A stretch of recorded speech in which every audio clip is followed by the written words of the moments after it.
Frères et sœurs en Christ, bonjour. Soyez les bienvenus sur notre chaîne qui est une chaîne de prédication et d'enseignement basée sur la parole de Dieu. L'enseignement d'aujourd'hui portera sur le péché d'Acan. Mais avant d'aller plus loin, confions ce moment au Seigneur. Dieu Tout-Puissant, merci pour tous tes bienfaits. Merci pour ta grâce, ta bonté, ta miséricorde dans nos vies. Que ton règne vienne, que le cœur de tout auditeur et de toute auditrice soit disposé à recevoir ta parole et qu'elle porte du fruit dans nos vies pour ta gloire au nom de Jésus-Christ. Amen. Le péché d'Acan. Donc, pour traiter cet enseignement, pour voir cet enseignement, nous allons procéder en deux étapes. Dans un premier temps, on verra un rappel historique de cette histoire. Et ensuite, dans une deuxième partie, on verra le péché d'Acan, qu'est-ce qu'Acan a commis comme péché et quelles ont été les conséquences de ce péché. Voilà. Donc, avant de commencer, frères et sœurs, je voulais mettre l'accent sur un point. Vous savez, lorsque nous lisons la parole de Dieu, nous avons deux testaments, l'Ancien et le Nouveau.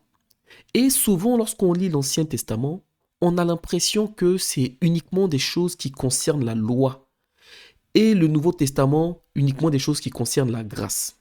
Alors, nous devons comprendre une chose. Dans l'Ancien Testament, il y a la loi et il n'y a pas que la loi. Lorsqu'on lit l'Ancien Testament nous montre aussi le caractère ou plusieurs traits de caractère de notre Sauveur, de notre Seigneur. Et donc, dans l'Ancien Testament, ces points-là sont très importants parce que la Bible nous dit que notre Dieu ne change pas.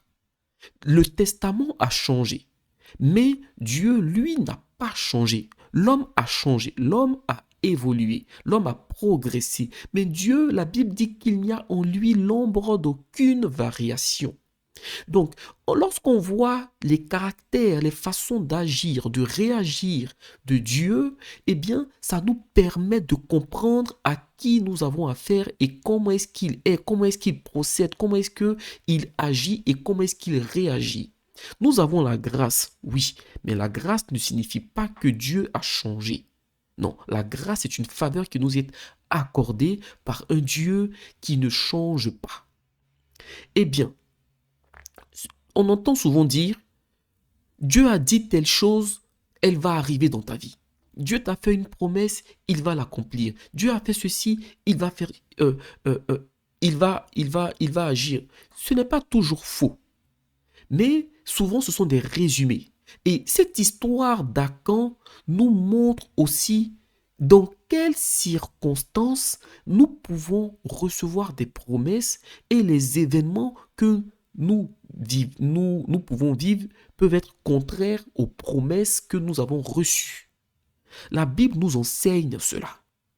Et donc, nous allons maintenant rentrer dans ce rappel historique. Alors, nous allons lire dans Josué chapitre 1, versets 1 à 8. Et je ne vais pas lire tout le chapitre, je vais lire que les passages clés. Mais avant, je vais faire un petit résumé de cette histoire-là, avant qu'on rentre dans le vif du sujet, de sorte que vous ayez au moins un aperçu de l'histoire. Alors, le peuple d'Israël était dans une période de conquête. Il partait de territoire en territoire pour conquérir des peuples, entre guillemets, des nations. Parce que Dieu les envoyait dans cette étape de conquête. Et donc, à chaque fois que le peuple arrivait devant un territoire et qu'il allait livrer bataille, Dieu, l'Éternel, donnait des consignes à Josué et Josué transmettait ces consignes au peuple. Et donc là, nous sommes bien dans la période après Moïse. Et donc, il est arrivé un temps où Dieu avait fait une promesse au peuple et une personne au sein du peuple a désobéi à la promesse de Dieu. Donc cette personne s'appelle Acan. Et il y a eu des conséquences négatives sur le peuple et sur lui. Voilà. Et donc, nous allons voir cette histoire-là un peu plus en détail. Donc, dans Josué chapitre 1, versets 1 à 8, il est écrit: Après la mort de Moïse, serviteur de l'Éternel, l'Éternel dit à Josué, fils de Nun, serviteur de Moïse, Moïse, mon serviteur, est mort. Maintenant, lève-toi, passe ce Jourdain, toi et tout ce peuple, pour entrer dans le pays que je donne aux enfants d'Israël. Tout lieu que foulera la plante de votre pied, je vous le donne comme je l'ai dit à Moïse. On va s'arrêter au verset 3 là. Alors, dans ce passage, on voit bien que Moïse est mort et Dieu prend Josué pour remplacer Moïse. Et Dieu donne des consignes, Dieu rappelle sa promesse. Ce n'est pas Josué qui vient dire, Seigneur, tu nous avais promis. Non, c'est Dieu qui rappelle sa promesse parce que notre Dieu est fidèle. Donc Dieu rappelle cette promesse-là en disant à Josué, tout lieu que foulera la plante de votre pied, je vous le donne comme je l'ai dit à Moïse. Dieu montre qu'il n'a pas oublié sa promesse. Ok, maintenant, au verset 5, il est écrit, nul ne tiendra devant toi tant que tu vivras. Je serai avec toi comme j'ai été avec Moïse. Je ne te délaisserai point, je ne t'abandonnerai point. Fortifie-toi et prends courage, car c'est toi qui mettras ce peuple en possession du pays que j'ai juré à leur père de leur donner. Vous voyez, frères et sœurs, en ce moment-là, quand Dieu parle à Josué, Josué, il a juste à écouter. Il a juste à écouter. Eh bien, lorsque Dieu nous fait des promesses, au début de ces promesses, Dieu est fidèle. Pendant l'accomplissement de ses promesses, Dieu est fidèle. À la fin, Dieu est fidèle. Dieu ne change pas. Il vient rappeler ces promesses-là. Nous écoutons. Maintenant, entre le temps où nous recevons la promesse et le temps où la réalisation arrive, il peut se passer beaucoup d'événements. Il peut se passer beaucoup d'événements. Maintenant, Dieu donne sa promesse et Dieu donne au verset 8, Josué chapitre 1 verset 8, un conseil à Josué pour que pendant tout le parcours, la promesse soit toujours d'actualité. Pour que Josué ne perde pas sa promesse, Dieu lui donne un conseil au verset 8. Dieu promet et Dieu donne un conseil parce qu'il sait que tant que vous n'êtes pas rentré dans la promesse, elle n'est pas encore acquise. Eh bien, au verset 8, Dieu dit à Josué, que ce livre de la loi ne s'éloigne point de ta bouche. Médite-le jour et nuit pour agir fidèlement selon tout ce qui y est écrit, car c'est alors que tu auras du succès dans tes entreprises, c'est alors que tu réussiras. Vous voyez, frères et sœurs, la promesse et le conseil de voici la promesse que je te donne et voici maintenant toi comment tu dois agir pour rentrer dans cette promesse. Donc, il y a une partie de Dieu vers l'homme et il y a une autre partie de l'homme vers Dieu. C'est-à-dire que c'est donnant-donnant. Chacun a sa part à faire. Dieu sait que lui, il est fidèle. Il le sait. Maintenant, il nous donne des consignes, des conseils pour que nous ne perdons pas notre promesse. Josué chapitre 1, on passe au verset 10.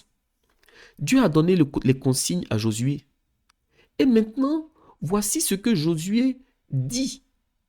Comme étant intermédiaire, Josué est un peu l'image de Jésus-Christ. Josué est l'image de Jésus-Christ parce que c'est Josué qui prend le peuple d'Israël pour l'envoyer dans la terre promise. C'est Josué qui le fait rentrer dans sa promesse. Et donc, Jésus-Christ est aussi celui qui nous prend du monde et pour nous envoyer au salut. Mais pendant ce temps-là, nous avons une marche à suivre. Et il le dit lui-même que je suis le chemin, la vérité, la vie. Il dit le chemin. Donc, il y a un chemin à suivre. On ne peut pas marcher sur n'importe quel chemin. Christ, notre chemin. Et donc, Josué chapitre 1, verset 10-11, il est écrit, Josué donna cet ordre aux officiers du peuple. Parcourez le camp et voici ce que vous commanderez au peuple. Préparez-vous des provisions, car dans 3 jours, vous passerez ce Jourdain pour aller conquérir le pays dont l'Éternel, votre Dieu, vous donne la possession. Frères et sœurs, on va avancer un peu jusqu'au verset 16. Et regardez ce que le peuple répond. Il est écrit, le peuple répondit à Josué en disant, nous ferons tout ce que tu nous as donné, et nous irons partout où tu nous enverras. Nous t'obéirons entièrement. Comme nous avons obéi à Moïse, veuille seulement l'Éternel ton Dieu être avec toi, comme il a été avec Moïse. Tout homme qui sera rebelle à ton ordre et qui n'obéira pas à tout ce que tu lui commanderas sera puni de mort. Fortifie-toi seulement et prends courage. Waouh, c'est magnifique. C'est magnifique parce que, frères et sœurs, les différents protagonistes sont en phase. La Bible dit, deux personnes peuvent-ils marcher ensemble sans se mettre d'accord? Eh bien, c'est une alliance, c'est-à-dire que Dieu rappelle sa promesse et il donne la consigne à suivre. Josué prend la promesse et il dit, oui Seigneur, d'accord, j'ai compris. Josué va maintenant vers le peuple sans faire opposition. Et Josué dit au peuple, voici ce que Dieu a dit, voici ce que nous devons faire. Et le peuple répond, d'accord Josué, nous allons faire comme ce que Dieu a dit et nous allons t'obéir. Et si une personne n'obéit pas, qu'il soit puni de mort. Tout le monde est en phase sur la vision qu'on doit atteindre. Beaucoup de projets réussissent parce que les gens ont la même vision. Deux personnes du monde qui n'ont pas le Seigneur dans leur vie, s'ils ont la même vision, ils vont aller plus loin que deux chrétiens qui ont deux visions différentes. Lorsque vous rentrez dans un couple, si l'homme voit les choses d'une façon et que la femme voit les choses d'une autre façon, ça ne peut pas perdurer longtemps. Par moment, il faut avoir la même vision pour aller loin. Et donc là, après la transition, le peuple aurait pu dire, mais nous on a connu Moïse, Josué, il était à côté, c'est un second, et puis ils vont faire un coup d'état pour essayer de renverser Josué. Non, non, ils étaient en phase. Et ce passage qu'on a lu nous montre, la promesse de Dieu est conditionnée. La promesse divine, c'est comme on le voit au verset 7, il dit, que ce livre de la loi ne s'éloigne point de ta bouche. Médite le jour et nuit afin d'agir fidèlement selon ce qui est écrit, car c'est alors, donc là il donne la conséquence, c'est alors que tu auras du succès. Ça veut tout simplement dire que c'est la condition. Nous devons marcher selon les ordonnances de Dieu. Lorsque nous recevons une promesse ou des promesses, les promesses ne sont pas acquises. Ce n'est pas parce que Dieu a promis que ça va arriver systématiquement. Ce qui va arriver systématiquement, c'est lorsque Dieu est le seul protagoniste. C'est lorsque Dieu a déjà tout bouclé. Ce sont les décrets. Un décret, c'est différent d'une promesse. Il y a un décret qui dit que Christ va venir enlever son église. C'est-à-dire que c'est déjà écrit, c'est gravé dans la roche. Christ viendra enlever son église. Il y a un décret qui dit qu'à la fin des temps, Dieu va jeter le diable en enfer. Eh bien ça ne changera pas. Maintenant, au dehors de ces grands décrets-là, les promesses que Dieu nous donne, elles peuvent être modifiées. Et si elles sont modifiées, ce n'est pas dû à l'infidélité de Dieu. Parce que lui ne change pas, il est fidèle. Et on a vu l'engagement des différentes parties. Maintenant, nous allons rentrer dans la situation d'Akan. Dans quelles conditions Akan a péché? Parce que quand cet ordre a été donné, Akan était présent. Akan fait partie du peuple d'Israël. Donc il sait très bien ce que Dieu a dit à Josué, il sait très bien ce que Josué a dit au peuple, et il sait très bien l'accord qui a été signé entre eux, et que tout le monde devra obéir. Alors, ils allaient de conquête en conquête, de victoire en victoire. Le peuple d'Israël. Et donc là nous sommes dans notre deuxième partie, le péché d'Akan et ses conséquences. Avant de voir les conséquences, commençons par le péché. Tout a commencé au niveau de la prise de Jéricho. Alors, lisons dans Josué chapitre 5, versets 13 et 15. Alors, Josué prend le peuple et Josué l'envoie au niveau de la prise de Jéricho. Et la vie de Josué nous montre aussi l'importance pour l'enfant de Dieu d'avoir une vie spirituelle, une vie de prière, une vie de sanctification et de consécration. C'est vrai que par moments c'est difficile avec les activités, le travail, tout ça, ou même la famille à gérer, mais c'est important. Quand on sait que spirituellement, on n'est plus trop dans des temps de prière et qu'on sait qu'on a baissé spirituellement, ce n'est pas un jugement. Nous sommes tous des êtres humains. La Bible dit que nous n'avons pas un souverain sacrificateur qui ne saurait consentir à nos faiblesses. Donc Dieu connaît nos difficultés. Nous devons lui prier et demander, Seigneur, s'il te plaît, aide-moi à me tenir dans la prière, c'est difficile. En insistant dans la prière, Dieu va nous tendre la perche. Dieu est fidèle. Et donc, Josué Josué était le guide spirituel. Le peuple partait au combat. Josué n'allait pas au combat au front. Josué, lui, se tenait dans le combat spirituel. Et donc, dans Josué chapitre 5, verset 13, il est écrit: comme Josué était près de Jéricho, il leva les yeux et regarda. Voici un homme se tenait debout devant lui, son épée nue dans la main. Il alla vers lui. C'est Josué qui est allé vers l'homme là. Et donc, il lui dit: es-tu des nôtres ou de nos ennemis? Et il répondit: non, mais je suis le chef de l'armée de l'Éternel, j'arrive maintenant. Josué tomba le visage contre terre, se prosterna et il lui dit: qu'est-ce que mon Seigneur dit à son serviteur? Et le chef de l'armée de l'Éternel dit à Josué: ôte tes souliers, car le lieu sur lequel tu te tiens est saint. Josué fit ainsi. Frères et sœurs, la Bible ne nous dit pas clairement qui était cet homme. On sait que c'est un ange qui a pris une apparence humaine. Le chef de l'armée de l'Éternel, c'est un ange. Là où on voit que le chef de l'armée de l'Éternel, c'est l'ange Michael, c'est dans le livre de Daniel. C'est Michael qui vient aider Gabriel.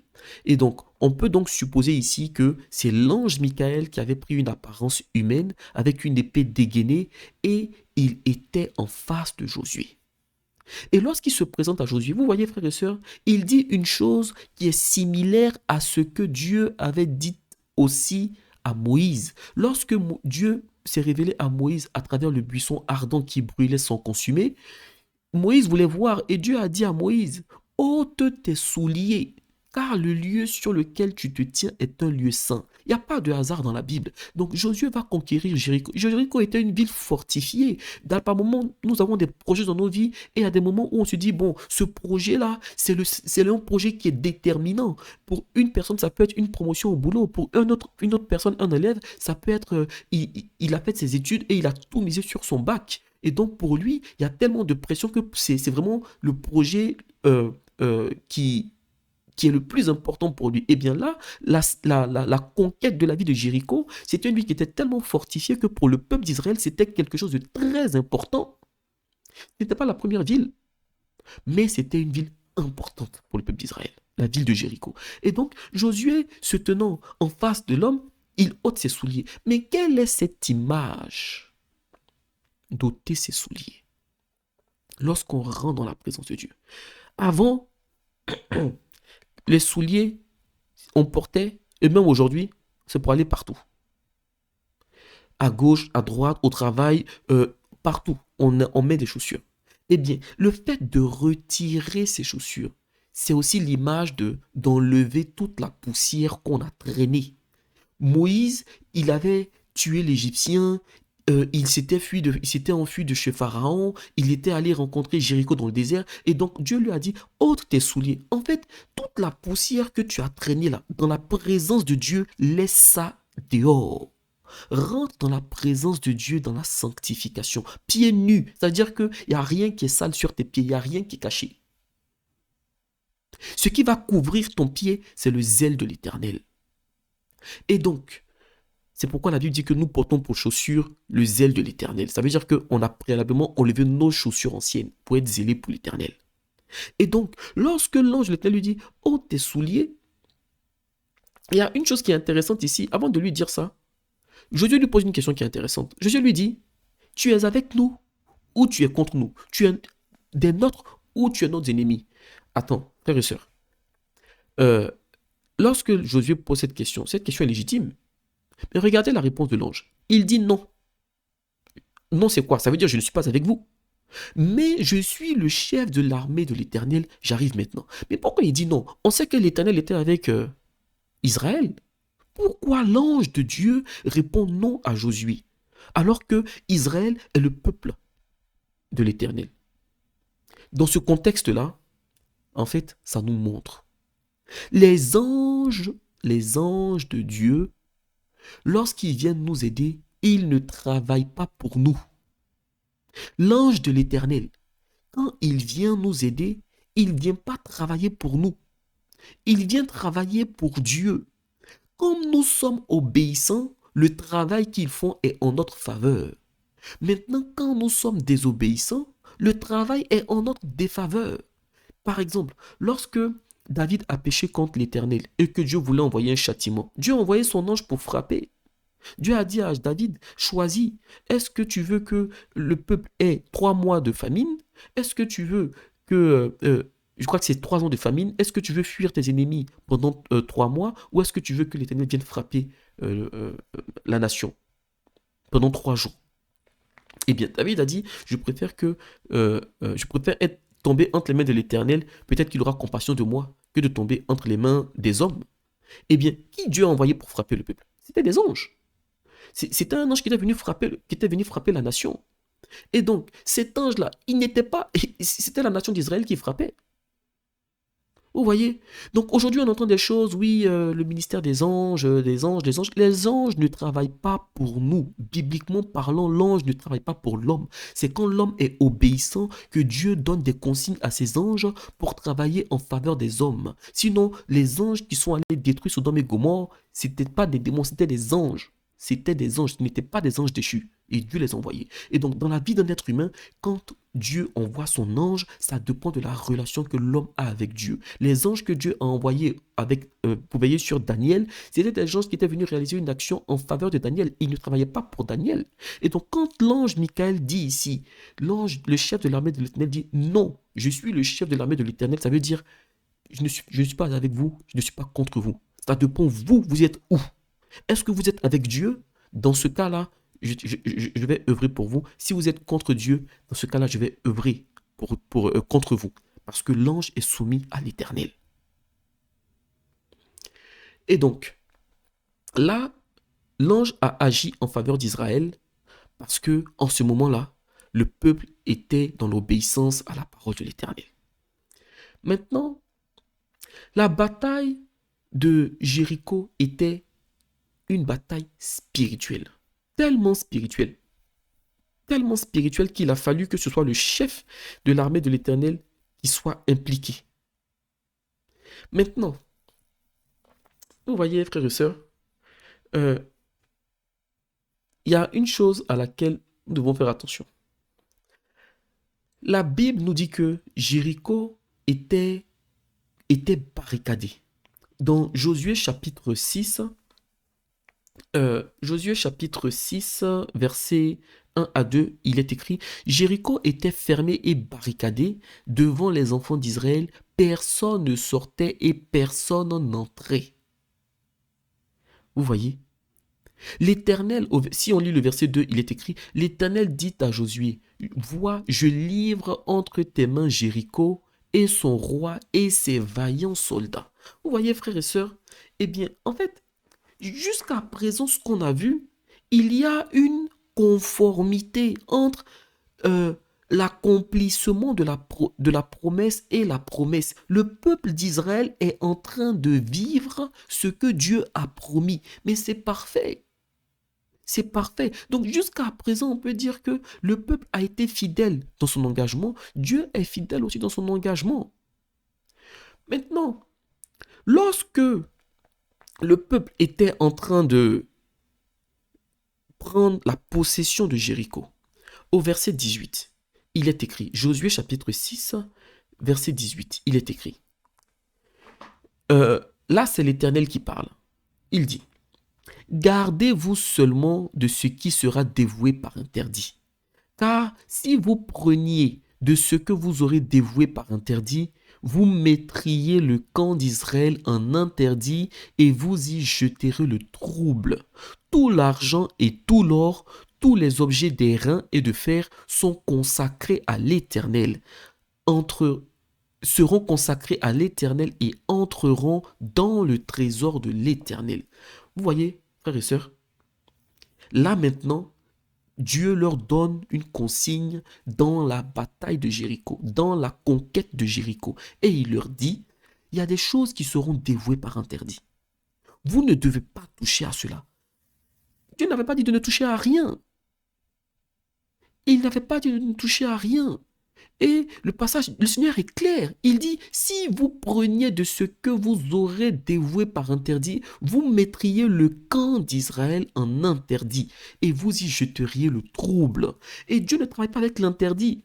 C'est-à-dire que quand c'est interdit, il ne faut pas faire, il ne faut pas toucher à ça. Quand tu touches à ça, toi-même, tu rentres dans l'interdit. Et quand tu rentres dans l'interdit, tu sors de la grâce. Et c'est pourquoi l'ange a dit, non, je ne suis pas avec vous, je ne suis pas contre vous. Je suis l'ange de l'armée de l'Éternel. Mais l'ange de l'armée de l'Éternel, il ne travaille pas là où il y a le péché, là où vous êtes dans le péché. Non, vous devez être sous la faveur, sous la grâce. Et pas dans l'interdit, pas dans les ténèbres. Alors, quand ils ont eu ces consignes-là, on va plus loin, on voit dans Josué chapitre 7, versets 1 à 12. Encore une fois, on va lire les passages clés. Il est écrit au verset 1. Les enfants d'Israël commirent une infidélité au sujet de ceux qui étaient dévoués par interdit. Akan, fils de Kamri, fils de Zabdi, fils de Zérak, de la tribu de Juda, prit des choses dévouées par interdit, et la colère de l'Éternel s'enflamma contre les enfants d'Israël. Josué envoya de Jéricho des hommes vers Haï. Voilà. Maintenant, frères et sœurs, je vais ouvrir une parenthèse pour donner une précision. Là, ils sont allés dans la bataille de Jéricho. Ils ont eu la victoire à Jéricho. Et Akan a commis un péché dans Jéricho. Et donc, le peuple n'était pas au courant de cela. Josué n'était pas au courant qu'il y a un homme en Israël qui allait prendre ce qui est dévoué par interdit. Personne ne le savait. Et donc, la prochaine bataille, la prochaine ville, c'était la ville de Haï, Haï-Tréma. Et donc, Josué a envoyé des hommes vers Haï parce que avant de faire une bataille, il fallait envoyer des options, des espions pour regarder la ville et puis voir comment ils allaient procéder pour la bataille. Voilà. Et donc, on voit encore ici une fois que ce n'est pas parce que Dieu vous a dit qu'une chose vous appartient, bien une victoire, une bataille qui va vous donner la victoire, ce n'est pas pour autant que vous ne devez pas vous préparer. Si Dieu vous a promis que vous allez avoir un travail, eh bien, il vous a montré l'entreprise et tout, eh bien, vous devez encore 2 fois plus mieux préparer l'entretien et bien présenter votre CV. Si Dieu, vous êtes en terminale, que Dieu a dit que vous allez réussir, Dieu vous a révélé que vous allez réussir votre bac, ce n'est pas une raison de dire, bon, comme Dieu m'a montré, je ne vais pas travailler. Non, non, non, au contraire, c'est là où vous devez encore maximiser vos chances en travaillant 2 fois plus pour que vous obteniez cela. Et donc, ici, Josué envoie des hommes vers Haï. Et donc, au verset 2, on voit, Josué envoya de Jéricho des hommes vers Haï. Au verset 3, Josué chapitre 7, verset 3, il est écrit, « Ils revinrent auprès de Josué et ils lui dirent, « Il est inutile de faire marcher tout le peuple. 2 ou 3 000 hommes suffiront pour battre Haï. Ne donne pas cette fatigue à tout le peuple, car ils sont en petit nombre. » Vous voyez, frères et sœurs, voici le compte rendu qu'ils font. Ça, c'est clair. Maintenant, au verset 4, 3 000 hommes environ se mirent en marche, mais ils prirent la fuite devant les gens d'Haï. Les gens d'Haï leur tuèrent environ 36 hommes. Ils les poursuivirent depuis la porte jusqu'à Shébarium, et ils les battirent à la descente. Le peuple fut consterné et perdit courage. Au verset 6, Josué déchira ses vêtements et se prosterna jusqu'au soir contre terre, jusqu'au soir le visage contre terre devant l'arche de l'Éternel, lui et les anciens d'Israël, et ils se couvrirent la tête de poussière. Josué dit, « Ah, Seigneur éternel, pourquoi as-tu fait passer le Jourdain à ce peuple pour nous livrer entre les mains des Amoréens et nous faire périr? Oh, si nous eussions su rester de l'autre côté du Jourdain, de grâce, Seigneur, que dirais-je après qu'Israël a tourné le dos devant ses ennemis? Les Cananéens et tous les habitants des pays la prendront et ils nous envelopperont et ils feront disparaître notre nom de la terre. Et que feras-tu pour ton grand nom? » Alléluia. La parole de Dieu, elle est tellement riche. Frères et sœurs, lorsqu'ils sont partis combattre Haï à 3000, c'étaient des experts de guerre. Des gens qui venaient d'une grande victoire de la bataille de Jéricho. Ils ont vu les armes de Jéricho, l'armée de Jéricho, et ils ont comparé ça avec Haï. Ils ont dit non, Josué, ça ne vaut pas la peine. Ne fatigue pas tout le peuple. Prends seulement 2 000 à 3 000 hommes, c'est suffisant. Et quand ils l'ont dit, c'était... ils avaient raison. Humainement parlant, ils avaient raison. Et quand ils arrivent, ils se sont fait battre par Haï, par ce petit peuple-là. Mais on parle du grand peuple d'Israël. Et avant, ce que Josué dit, c'est très intéressant. Josué dit, mais les autres la prendront, et les autres la prendront et ils vont nous massacrer, ils vont faire disparaître notre nom de la surface de la terre. Oui, parce que les nouvelles allaient très vite. Un petit peuple comme Haï, qui avait battu Israël, alors qu'Israël lui-même avait battu la grande ville de Jéricho, ça allait donner de l'espoir à tous les autres ennemis d'Israël. Mais à ce moment-là, c'est c'est à cette étape-là qu'on voit que le peuple commence à vivre l'opposé de la promesse. Et c'est un moment clé dans cet enseignement parce que nous, enfants de Dieu, il arrive dans nos vies que par moments, on vit des choses contraires à la promesse de Dieu. Dieu a dit qu'il leur donne tout et que ses ennemis ne tiendront pas devant eux. Dieu a envoyé l'ange Michael à Jéricho. Mais l'ange Michael n'était pas à Haï. Frères et sœurs, ça nous montre que oui, Dieu nous fait des promesses, mais nous avons besoin de connaître l'actualité spirituelle. De la même façon que vous avez appris une nouvelle aujourd'hui, la semaine prochaine, vous allez regarder les infos, il y aura une autre nouvelle dans 1 mois, dans 3 mois, dans 6 mois. Eh bien, lorsque vous avez une intimité avec le Saint-Esprit, vous devez demander constamment à Dieu quelle est l'actualité spirituelle. La promesse que tu m'as faite, elle est toujours d'actualité. Si elle est bloquée, qu'est-ce qui bloque? Qu'est-ce qui ne va pas? À quand pour son intérêt personnel, il a mis le peuple dans l'interdit? Pour son bien personnel, il a pris ce qui était interdit, il a caché et le peuple a été battu. Lorsqu'ils reviennent, ils sont dans la déception. Ils ne comprennent pas. Vous voyez souvent, frères et sœurs, même quand nous posons des actes, c'est vraiment la grâce de l'Éternel. Parce que quand ils ont battu Jéricho, c'est l'ange de l'Éternel qui a combattu pour eux, spirituellement. Tout commence dans le spirituel et après finit dans le physique. Eh bien, là, dans cette déception, la réaction de Josué, elle est magnifique. Au lieu d'accuser Dieu, la Bible dit que Josué a déchiré ses vêtements et il s'est prosterné.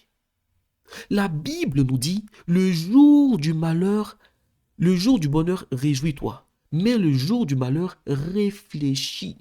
Frères et sœurs, réfléchis à quoi?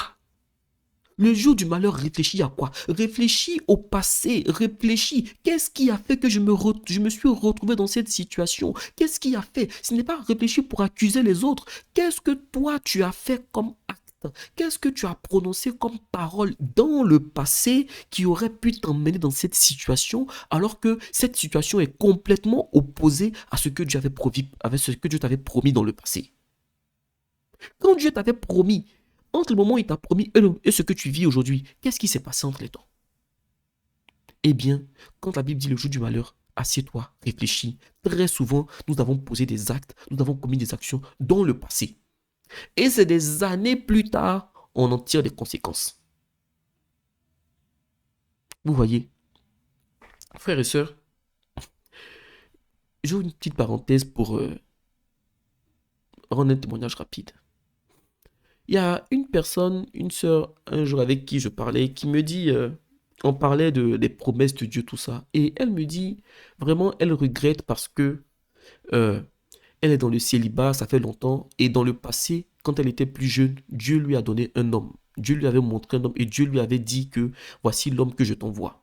Mais pour ces raisons qui lui sont propres, elle a refusé cela. Elle n'a pas voulu aller avec cet homme-là. Cet homme-là a continué son chemin et il est parti se marier avec une autre sœur.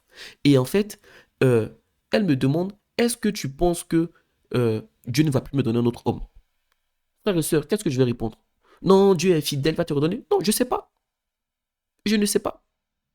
Il faut prier. Dieu est amour, c'est vrai. Dieu est capable de redonner une autre personne. Mais dans quelle situation? Dans quelles conditions? Dieu n'est pas à notre disposition. Il peut le faire, mais qu'est-ce qu'il dit qu'il le fera? Il est amour, c'est vrai, mais il faut passer du temps dans sa présence. Vous voyez? Et donc, Dieu avait envoyé une personne, mais la personne avait refusé. La sœur avait refusé. Donc, Dieu respecte nos choix. Dieu respecte nos choix. Eh bien, très souvent, nous vivons des choses, on ne se rend pas compte que ça dépend de ce qu'on a commis dans le passé. Et c'est ce que Josué fait ici. Josué se dit, mais Seigneur, tu nous as promis la victoire. Tu nous as dit que personne ne tiendra devant nous. Tu es fidèle. Aujourd'hui, c'est Haï qui vient nous battre. La petite ville d'Haï qui vient renverser le peuple d'Israël. Le peuple d'Israël, ton peuple. Et qu'est-ce qu'on va dire? Parce que Josué vivait l'opposé. Alors, il va chercher, Seigneur, qu'est-ce qui se passe? Et c'est très intéressant parce que David a fait la même chose en son temps. Lorsqu'on lit dans 2 Samuel, chapitre 21, verset 1, la Bible nous dit que au temps de David, il y a eu une famine. Et cette famine a duré 3 ans. Et donc, David ne comprenait pas. David était agréable à Dieu en ce temps-là. Vous voyez, c'était l'homme selon le cœur de Dieu. Voilà, donc, il ne comprenait pas pourquoi est-ce que ça n'allait pas, pourquoi est-ce que Dieu avait permis qu'une famine comme ça dure pendant 3 ans. Donc la Bible dit que David a cherché la face de l'Éternel. 2 Samuel chapitre 21 verset 1. Et la Bible nous dit que l'Éternel a dit à David, c'est à cause de Saül et de sa maison sanguinaire parce qu'il a fait périr les Gabaonites. Vous voyez, David vivait une situation, Saül n'était plus roi. Mais David vivait une situation et la source de cette situation, elle était due aux actions, à une alliance que Saül avait enfreinte dans le passé. Mais c'était une semence. Très souvent aussi, nous vivons des choses et la source, ça peut être nos parents. Ah oui, parce qu'il y a des héritages, il y a des héritages spirituels. Et en tant qu'enfant de Dieu, c'est pourquoi il est important souvent de briser tout héritage spirituel. Il y a des personnes qui sont dans des familles où les parents ont adoré des démons, des esprits, des esprits terribles. Il y a des paroles qui ont été prononcées sur des enfants, sur des filles, sur des hommes. Il y a des enfants qui ont été consacrés à des esprits des eaux. Et donc, lorsque vous demandez à Dieu quelque chose, ces paroles qui ont été prononcées sur vous, elles ne sont pas vaines. Et donc, il faut prendre position dans le combat spirituel. Demandez au Seigneur, Seigneur, qu'est-ce qui fait que ma vie est bloquée? Tu m'as promis, mais qu'est-ce qui fait que c'est bloqué? Et Dieu, dans sa fidélité, il va vous répondre. Si ça doit durer 6 mois, 3 ans, priez, jeûnez, jusqu'à ce que Dieu vous réponde, et il va vous répondre. Le Dieu qu'on sert est fidèle. En tout cas, il répond. Seulement, assurez-vous de retirer de vous tout ce qui concerne le péché. Et Dieu va vous répondre parce qu'il est fidèle. Et il dit lui-même dans sa parole que si on le cherche de tout notre cœur, de toute notre âme, de toute notre pensée, de toute notre force, il se laissera trouver. Notre Dieu ne ment pas. Donc, David a fait la même chose. Josué a fait la même chose que David. Il y a un problème, on ne comprend pas ce qui se passe. C'est contraire à la promesse de Dieu. On consulte Dieu pour comprendre, Seigneur, quelle est la source de ce problème. Le jour du malheur, on s'assoit, on réfléchit. Et donc, si on continue, donc le passage qui dit le jour du malheur, réfléchis, c'est dans Ecclésiaste chapitre 7, verset 14. Alors, on reprend notre lecture dans Josué chapitre 7. Et on va jusqu'au verset 10. Il est écrit. Maintenant l'Éternel s'approche de Josué et il dit. L'Éternel dit à Josué, lève-toi. Pourquoi restes-tu ainsi couché sur ton visage? Israël a péché. Ils ont transgressé mon alliance que je leur ai prescrite. Ils ont pris des choses dévouées par interdit, ils les ont dérobées et ont dissimulé et ils les ont cachées parmi leurs bagages. Aussi, les enfants d'Israël ne peuvent résister à leurs ennemis. Ils tourneront le dos devant leurs ennemis, car ils sont sous l'interdit. Je ne serai plus avec vous si vous ne détruisez pas l'interdit du milieu de vous. Alléluia. Vous voyez, frères et sœurs, est-ce que là, on dira que Dieu est infidèle? Est-ce que là, on dira que Dieu est infidèle? Il y a des règles, il y a des conditions. Dieu était avec Israël, mais Dieu n'accompagne pas Israël dans l'interdit. Dieu est avec nous lorsque nous marchons sur son chemin, mais nous ne pouvons pas laisser. Jésus-Christ dit, je suis le chemin, la vérité, la vie. Il y a un chemin qui est tracé. Nous ne pouvons pas laisser le chemin de Christ, aller sur le chemin du monde, aller sur le chemin du péché et demander à ce que Christ nous suive. Christ ne va pas se laisser corrompre. Le Saint-Esprit ne se laissera pas emmener dans l'interdit. Jamais. Dieu n'a jamais fait ça et il ne fera jamais. Dieu nous trace un chemin et il est avec nous tant que nous sommes dans ce chemin, tant que nous marchons sur le chemin qu'il a tracé. Si nous en sortons, lui ne nous suit pas. Ce n'est pas qu'il est infidèle, c'est que c'est nous qui avons désobéi, c'est nous qui sommes sortis de son plan. Ici, Israël était en train de vivre le contraire de la promesse parce qu'Israël était dans l'interdit. Et donc, lorsque Dieu nous donne une promesse, elle est conditionnée à un cadre, elle est conditionnée à l'obéissance. Elle est conditionnée à l'obéissance dans tout ce qu'on fait, dans nos choix. Dieu peut vous promettre un poste, hein, et le poste qu'il va vous promettre, ça va être dans un pays. Maintenant, si ce pays dans lequel Dieu veut vous établir, là, vous ne voulez pas aller dans ce pays, vous voulez aller dans un autre pays. Qu'est-ce qui vous dit que si vous allez dans notre pays, vous allez obtenir ce poste? Imaginons que vous êtes en France. Vous avez le choix entre le Canada et les États-Unis. Dieu vous dit, bon, je vais vous envoyer aux États-Unis. Vous voulez aller au Canada. Ou encore Dieu vous dit au Canada, vous voulez aller aux États-Unis. Quand vous allez aux États-Unis, les promesses de Dieu, peut-être qu'elles étaient conditionnées au Canada. C'est ce que c'est passé aussi avec Élie.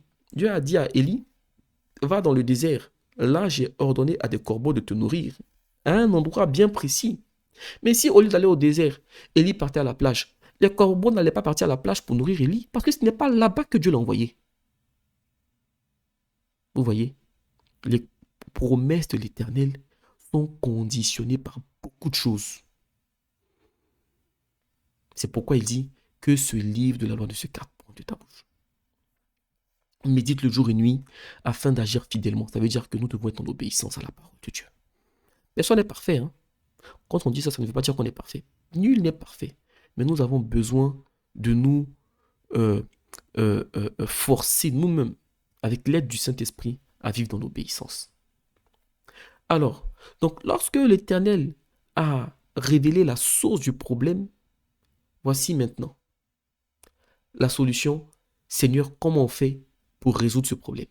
Mais déjà, avoir la source, c'est plus difficile. C'est plus difficile. Avoir la source, c'est la chose la plus difficile. Donc, Dieu, on ne va pas lire parce que vous pouvez lire dans verset, toujours au chapitre 10, hein, Josué chapitre 7, pardon. Et vous pouvez lire la suite. Donc, au verset 16, je vais résumer du verset 16 au verset 25. Donc, l'Éternel a révélé à Josué et au peuple qui avait commis ce péché. C'était Akan. Donc, ils ont pris Akan et Akan a été tué. Voilà. Donc, au verset 25, il est écrit, Josué dit, donc là maintenant Josué s'adresse à Akan. Josué dit, pourquoi nous as-tu troublés? L'Éternel te troublera aujourd'hui, et tout Israël le lapida, on les brûla au feu et on les lapida. Et l'on éleva sur Akan un grand morceau de pierre qui subsiste encore aujourd'hui, et l'Éternel revint de l'ardeur de sa colère. C'est à cause de cet événement qu'on a donné aujourd'hui, jusqu'à ce jour, à ce lieu, le nom de Val d'Accord. Vous voyez, Dieu est revenu de sa colère lorsqu'on a exclu le péché. Mais à cause de ce péché d'Akan, plusieurs personnes innocentes ont été massacrées sur le champ de bataille. Vous voyez, lorsque le péché est dévoilé, il est expié, la promesse qui était suspendue, elle se remet en marche. C'est pourquoi, quand le Seigneur nous demande de vivre dans la sanctification, c'est pour nous-mêmes notre bien. Parce qu'il y a certains péchés qui bloquent la promesse de Dieu. Donc, le fait, cette image de la mort d'Akan, c'est le fait de tuer le péché en nous, de sortir de la vie du péché, de sortir de la vie de compromission. Si Dieu vous a promis le mariage, vous êtes jeune chrétienne, et puis, vous savez que Dieu vous a promis le mariage, vous êtes jeune, 18 ans, 19 ans, Vous n'êtes pas encore marié et quelques années après, vous n'êtes toujours pas marié et vous avez un copain. Pendant le temps que vous avez un copain, vous pensez que Dieu va vous envoyer votre mari. Et même s'il vient, c'est quelqu'un que Dieu aura préparé. Est-ce qu'il va accepter que sa femme soit dans une relation de copinage? Vous voyez, certains péchés bloquent la promesse. Certains péchés retardent la promesse. Et il y a même d'autres péchés qui viennent annuler la promesse. Alors, là, ils ont expié le péché. Ils l'ont sorti. Ils se sont remis en ordre avec l'Éternel. Et la Bible nous dit, l'Éternel revint de l'ardeur de sa colère, au verset 26. Maintenant, il y a une autre bataille qui était en cours. C'est la prise d'Haï, où ils ont été humiliés. Donc, comme Dieu est revenu avec Israël, ils sont revenus en ordre, ils étaient en accord. Dans Josué chapitre 8, verset 1 à 2, il est écrit, l'Éternel dit à Josué, ne crains point, ne t'effraie point. Vous voyez, les mêmes paroles qui avaient été dites avant la prise de Jéricho. Dieu revient encore. Pourquoi? Voici l'actualité spirituelle. Ne crains point, ne t'effraie point. Prends avec toi tous les gens de guerre. Il y a une leçon. Tous les gens de guerre. Par moment, on est face à une épreuve et on sous-estime l'épreuve. Parce que on a traversé des étapes plus difficiles, donc il y a une petite situation qui arrive, là on pense que non, ça on maîtrise. Non, non, non, non, non.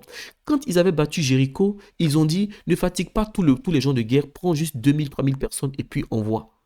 Parce que Haï, c'est un petit truc. Même si Dieu est avec vous, maximisez vos opportunités, frères et sœurs. Dieu dit, prends tous les gens de guerre. Même si Haï, c'est une petite ville, ne sous-estimez pas l'adversaire. Prenez tous les gens de guerre et allez en guerre. C'est pourquoi les hommes de Dieu, beaucoup ont résisté aux grands péchés. Et souvent, c'est les petits péchés qui les ont fait chuter.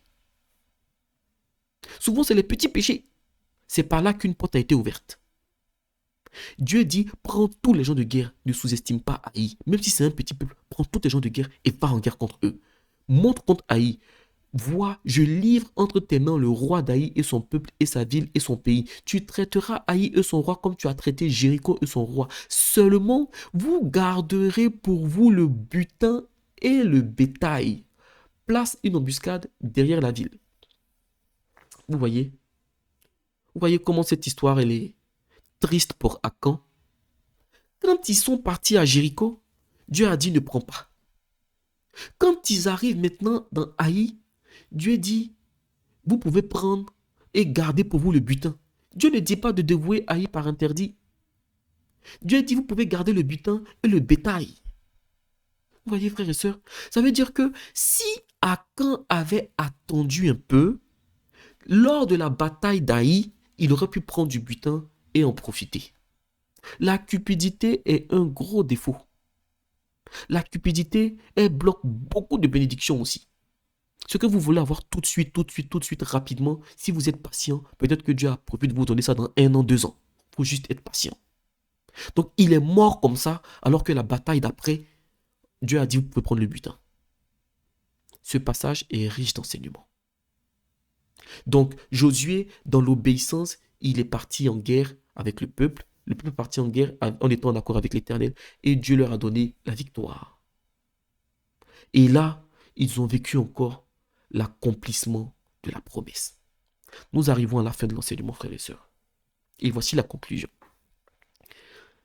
Ce n'est pas parce que nous recevons ou que nous avons reçu une promesse de Dieu que l'accomplissement est acquis. Dieu nous donne la promesse. La promesse est comme la vision. Maintenant, avant de rentrer dans l'accomplissement de la vision, il y a un temps qui s'écoule. Ça peut être des mois, des années, voire même des décennies. Mais pendant ce temps-là, ce laps de temps, vous pouvez perdre votre promesse, vous pouvez la retarder, vous pouvez complètement l'annuler. Tout dépend de ce que vous faites. Et pour que cette promesse s'accomplisse, elle est conditionnée. Si Dieu vous dit qu'il vous prépare une femme, il ne vous donne pas la date, ou une épouse, ou le mariage, il ne vous donne pas la date et tout, et que vous allez faire un choix qui n'est pas de son plan, mais vous annulez le plan. Pendant que vous êtes marié, à celle que, ou à celui que Dieu ne vous a pas donné, bah, Dieu accepte votre choix. Il accepte. Mais le plan qu'il avait initialement, il le change. Oui, Dieu le fait. Dieu change ses plans. Ce n'est pas une vérité de croire que non, Dieu a dit, c'est ce qui va arriver. Non, ce qui arrive, c'est lorsque Dieu est engagé seul. C'est lorsque Dieu est engagé avec le spirituel. Mais quand Dieu collabore avec l'homme, les actions et les réactions de l'homme peuvent faire en sorte que le plan de Dieu soit mis à jour. Dieu est fidèle. Dieu est fidèle. Il fait toujours sa part. Mais Dieu ne fera pas notre part. Dieu ne fait pas notre part.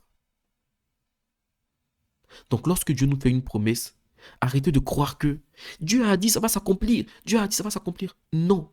Ça va s'accomplir à condition que vous soyez sur le chemin de Dieu.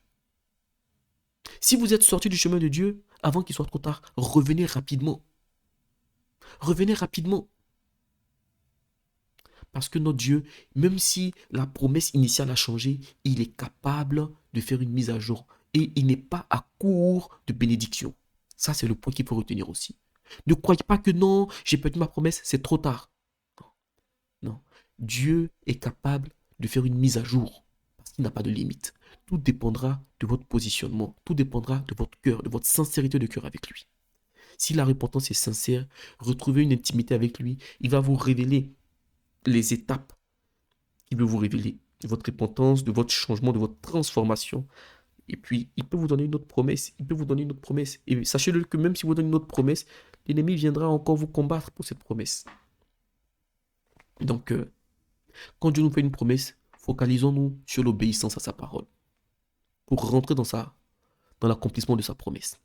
Alléluia, que le Seigneur vous bénisse. Nous allons prier pour la fin.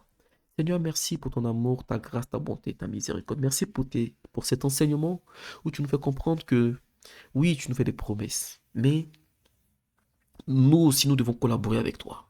Nous devons obéir à ta parole, marcher sur le chemin que tu as tracé pour nous, pour vivre pleinement les promesses que tu nous as faites.